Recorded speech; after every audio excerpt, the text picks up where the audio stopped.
Hello and welcome to the British Racing Sports Car Club's Mazda MX-5 Championship. Huge grids, wheel-to-wheel action, a great calendar makes for a fantastic season of affordable motorsport. Thank you very much, Jake. It's Duncan Vincent here in the commentary box and looking forward to a full season of Mazda MX-5 racing. And we're at Rockingham for round one, and pole position for this race sees 88 JJ Clements, Jonathan JJ Clements on pole position from Chris Hart. Row 2 is Atherton and Tucker. Keep your eyes on those two guys, extremely quick. Not a lot separating them in qualifying. Then we've got Hughes and Roberts with Evans and John Killer Kinghorn 8th on the grid. Josh Van Hook and Matteo Scipione with Tony Liversidge and Chris Evans. Now keep your eyes on this. This is where we're going to start getting the revs racing through the roofs. And MX-5 racing is just about to happen here at Rockingham. Keep your eyes. Can Clements get a good jump on the left-hand side front row from Hart?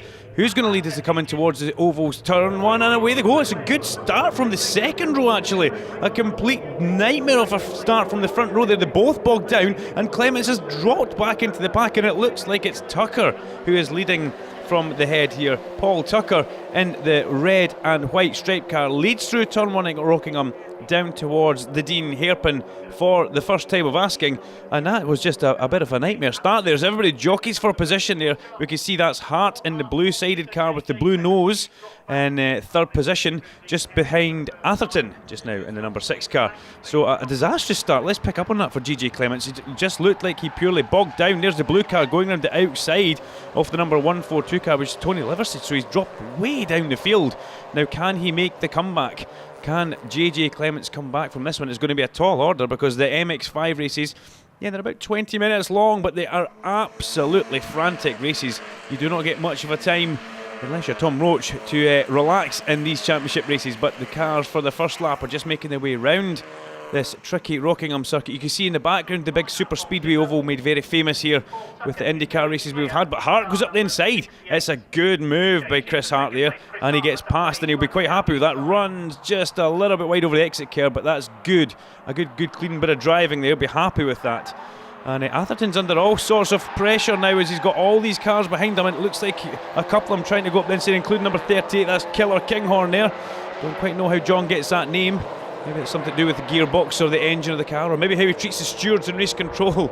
But John Kinghorn there was another man on the move, and we also saw JJ Clements coming into action now in the blue car, third in line here. Now can Clements get back to the front? He's going to be trying very hard. He tries to cut nice and tight underneath Atherton there. Oh, and there's a bit of a problem.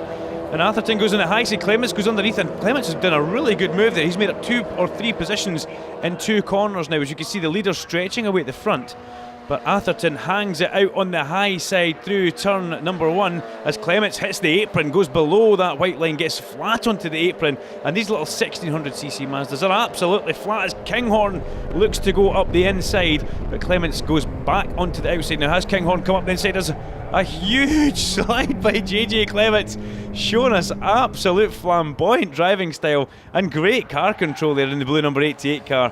Well, that was really quite good. Nice, lovely bit of opposite lock through the Dean hairpin there. Didn't seem to slow him down at all. So that's quite a nice style that JJ Clements hangs out through the Dean hairpin. But he has got John Kinghorn all over the back of him as we go past the Blendini Motorsports trailer in the background. And then it's Tony Liversidge in one of the cars, number 142 car also. And things just starting to pick up there as our Scipione just drives past as well in the number 35 car. Matteo will keep our eyes on him because he is making good pace on this second lap here at Rockingham. Runs a little bit wide just out of that corner, but we can see the leaders are away at the front there as Kinghorn looks to go up the inside, but Kinghorn thinks better of it. He gives Atherton just that little bit of breathing space as they have a little bit of jockeying over the exit curve and in towards the Tarzan hairpin, and they turn in and oh, lovely big long sideways by Clements, and round goes Atherton. James Atherton spins, and now was he just put off there by the seemingly out of control Clements there. Clements having a huge moment himself, but managed to gather up the opposite lock, and unfortunately James Atherton in the black number 6 car loses it and spins out of that position. He's got it all to do again as we see number 38 John Killer Kinghorn sneaking through and getting a good position there. Keep your eyes on John Kinghorn, a quick man as the season progresses. Now can he get to the front of this one? Our good friend Matteo has disappeared. So there he is at the back of the screen there, having a bit of another excursion. So just maybe getting a little bit too carried away as Woods has got ahead of Smith also in that battle. So Woods has got ahead of Smith, and that's also, you're going to be happy with that one because he's managed to get past him. We've lost the other white car, which was number 74. Sam Gendy has disappeared from that battle. So Sam Gendy, we'll catch up with him in a minute hopefully, but Alex Roberts also trying to get a pass on Sam Woods, or Sam Smith as he comes back up towards chicane. But Simon Woods, our onboard camera mounted man, he will have a nice clear bit of track in front of him now. There won't be too much for him to be looking at, but they're going to have to watch as well, because in the background lurking is Chris Evans in the number 33 car as Roberts accelerates out off the hairpin and heads away to click off another lap.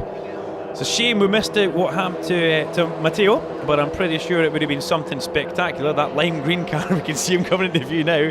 The lime green car, who is one who is definitely going to have to be watched. A couple of bigger numbers would be nice for all our viewers at home and people standing in the grandstand, but there he goes through turn one. Pushed hard as well by Sam Gendy. Now, something has obviously happened with those two guys because they have both dropped further back. Oh, it was into the pits. Into the pits comes 66, and that is John Greeny. John Greeny with the lonely drive down Rockingham's pit road here. Now, there's something wrong with that. The mechanic awaits him coming into the pit, so what a shame for him. As this new battle comes towards us here, this will be John Coburn-Evans, JCE with Gendy and Scipione all behind him. Not in that particular order for much longer, I have got to say. John Coburn is going to really have to get a wriggle on here, because these guys, we know that Scipione not going to wait. That's for sure, as he cuts the grass through the infield, through the famous piff-paff bit of Rockingham, and he looks up the inside. Has he made the move stick? No, it's well covered from Evans there, who's already lost his bumper as well. So it shows you just how close this MX-5 racing is just now.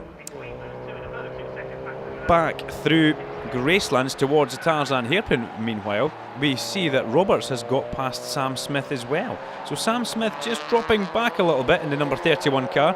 Just a little bit out of sync just now is Sam Smith. But there you see the number 77 car fighting and sawing away the steering wheel. As Scipione thinks he can now get him on the way in towards chicane. Unfortunately, he's on the wrong side. He has a jink back to the inside. There's a bumper lying on the track. So that will be Evans' bumper lost at the chicane. And as we speak, though, Roberts has got past Sam Woods. So Simon Woods, I should say. So Simon Woods is going to start giving us some cracking onboard shots again as we come through the Rockingham.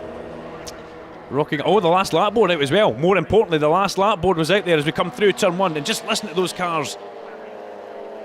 Absolutely flat out through turn one at Rockingham. Now, is he going to have a look at the Dean hairpin? Woods positions himself on the outside. He's maybe thinking about the cutback here as he turns in. Oh, a little bit oversteer. Just going to kill his momentum. He just turned in, and just when you don't want it, the car jumps sideways underneath Simon Woods. Now, can he get back towards the inside for the next corner? No, it looks like Roberts is just managing to hold him off, and Simon Woods would have had a plan in his head there, but unfortunately, that little bit of turn and oversteer, what you really don't want, has just cost him that little bit of time, and you can see Roberts has got his head down and just cracked enough of a gap now. But meanwhile, speaking of enough of a gap, how does 12.7 seconds or 12.6 seconds last time round sound? That sounds not bad to me as a race driver. And here he comes, it's number 88. It's JJ Clements, Jonathan Clements, in the blue number 88 car with the white wheels. He has been, well, not the masterclass JJ, because we did see a bit of an iffy start to the race, but he's come through, he's come the proverbial hot knife through butter. I know my good colleague Jake Sanson will be loving that comment just now as they come through the chicane for the last time, and this is a masterclass. Now look at the steering wheel, not much input in there, nice as you like, smooth as you like. He runs out up towards the Corby wall, then comes back to the inside. It's a bit of a weave, and it's a win for JJ Clements, and he will be happy with that one. And there will be a lot of eyebrows in the paddock going rather north just now, a lot of raised eyebrows with that one as the novice comes and wins, especially Tom Roach at the Blendini Motorsport Camp. He will be rather excited about racing this man. In second place, we are going to get Chris Hart and Paul Tucker on the road, but we're seeing a penalty for car number 22, and that's Chris Hart. So Chris Hart is getting a penalty, is getting 3 seconds for not slowing down under waved yellow flags. So unfortunately, Hart drops behind Tucker. But Clements is your winner from Paul Tucker and Chris Hart. John Killer Kinghorn is fourth. Tony Liversidge, Alex Roberts, a good drive from Alex. Simon Woods gets seventh, with Smith dropping down to eighth. Chris Evans and John Coburn-Evans. Quite an eventful race for you. Tell us about it. Good fun. Second on the grid. got into the lead after a bad start. I got a bit of clutch slip on the warm-up lap, so I had to really nurse the clutch. It's a new clutch and it's not running yet. So down to third, got up to first after a couple of laps, and held that for 5 or 6 laps. And then I was feeling quite comfortable, thought I'd take it a bit easy. And then I looked in the mirror and saw this blue car that I hadn't noticed before catching me up a bit too quickly. And I noticed it on about the braking point for the hairpin that didn't brake. So spun off on the hairpin and lost a couple of places. Got one of them back, but I wasn't going to catch the guy in the blue car. He was going well. That was jolly good fun. So wheel-to-wheel action in race 1, and guess what? It's only just begun. We're going to go for a quick break, and race 2 will be on its way. Don't go anywhere.